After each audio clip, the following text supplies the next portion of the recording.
श्री सद्गुरु देवाय नमः। भाइयों बहनों, गोस्वामी तुलसीदास जी ने कहा है कि कलयुग में केवल श्री राम के नाम से ही मोक्ष की प्राप्ति हो जाती है।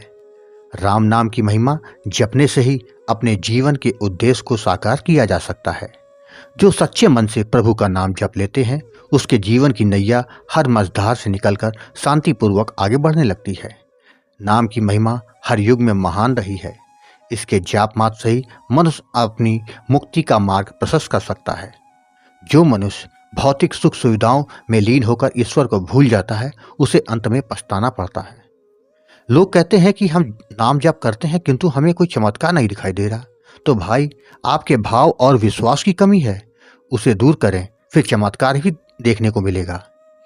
आज आपको जो कथा सुनाने जा रहा हूं, यह इंदौर से राजीव सिंह ने ईमेल के माध्यम से अपने दोस्त की सच्ची कहानी भेजी है, जिसको पढ़कर मन को अपार शांति मिल गई। इस कथा को जानने के लिए इस वीडियो को आखिर तक अवश्य देखिएगा। लेकिन उससे पहले जिन लोगों ने गोकुल भवन अयोध्या यूट्यूब चैनल को अभी तक सब्सक्राइब नहीं किया है, उनसे निवेदन है कि चैनल को सब्सक्राइब कर दें और बेल आइकन अवश्य दबा दें, जिससे नए वीडियो के नोटिफिकेशन समय समय पर आपको मिलते रहें।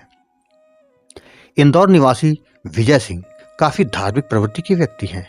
उनके परिवार में उनकी पत्नी और 2 बेटियां हैं। उनकी एक सैनिटरी की दुकान है। उनका व्यापार काफ़ी अच्छा चल रहा था।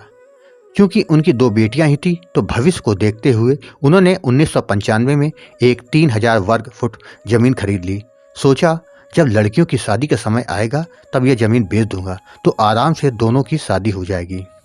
काम की व्यस्तता के कारण उन्होंने प्लॉट में 2 कमरे 4 दीवारी बनाकर अपने एक जानने वाले सचिन को दे दिया। वह परिवार के साथ रहे और प्लाट की रखवाली भी करता रहेगा। समय गुजरता गया। बेटियां बड़ी हो गईं। बड़ी बेटी की शादी तय हो गई। शादी के खर्चे के लिए उन्होंने सोचा कि अब प्लाट बेच देता हूं, जिससे विवाह निर्विघ्न संपन्न हो जाए। यह सोचा कि जिनको रहने के लिए प्लाट दिया है उनसे कह दें कि भाई आप कोई दूसरी व्यवस्था देख लो, मैं यह प्लाट बेचने वाला हूं। जब वह प्लॉट पर गए तो क्या देखते हैं कि वहां पर पूरा मकान बन गया है। वह घबरा गए। ये कैसे हो गया? मैंने तो केवल 2 कमरे ही बनाए थे। उन्होंने घर की बेल दबाई तो सचिन बाहर आया और बोला, आइए बैठिए। विजय ने कहा, तुमने पूरा घर किससे पूछ कर बना डाला? यह प्लॉट तो केवल देख रेख के लिए तुमको दिया था, तुमने मकान बना लिया। इस पर सचिन ने कहा, यह प्लॉट तो मेरा है, मैं खाली नहीं करूंगा। तुमसे जो करते बने कर लो, मैं भी देखता हूँ मुझसे मकान कौन ले सकता है। विजय यह सुनकर सन्न रह गए। सचिन ने विजय को काफी खरी खोटी सुनाकर घर से बाहर कर दिया। विजय यही बोलता रहा कि मैंने तुम पर भरोसा करके रहने की जगह दी, तुमने पास रहने की जगह नहीं थी और तुमने मेरे साथ ही धोखा कर दिया। सचिन ने कुछ नहीं बोला और दरवाजा बंद करके अंदर चला गया। विजय काफी निराश होकर घर आ गए। सोचने लगे कि अब शादी के खर्चे कैसे उठा पाऊंगा। इसी के लिए तो प्लॉट खरीदा था। उसकी आंखों में आंसू आ गए। पत्नी के पूछने पर उन्होंने सारी बात बता दी। पत्नी बोली, आपको हनुमान जी पर विश्वास है ना, तो वो जरूर कुछ ना कुछ हल निकाल देंगे। विजय की पत्नी वहीं पास में राम कथा हो रही थी, उसे सुनने जाती थी।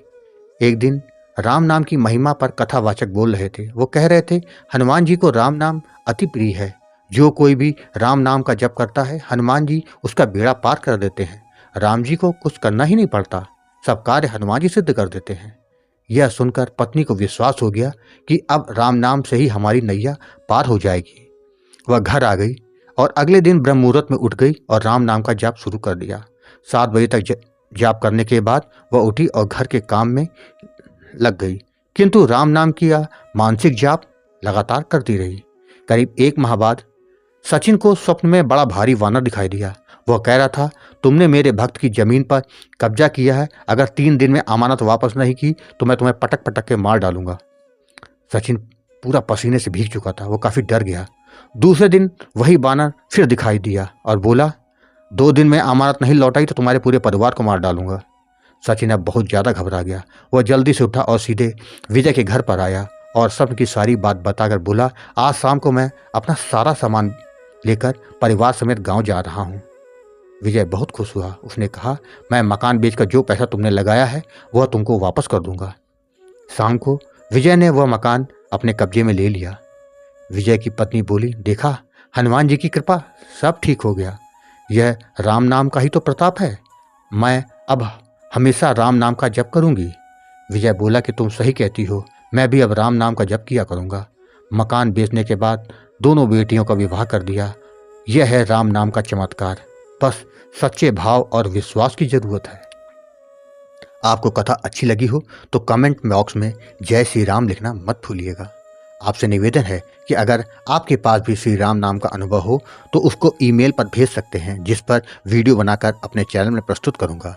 ईमेल का पता वीडियो के डिस्क्रिप्शन में दिया हुआ है। और साथ ही अगर आपको राधा कृष्ण और वृंदावन से जुड़ी सच्ची कहानियों का आनंद लेना है तो हमारे दूसरे चैनल अच्युत प्रभात को जरूर सब्सक्राइब कर लें। धन्यवाद।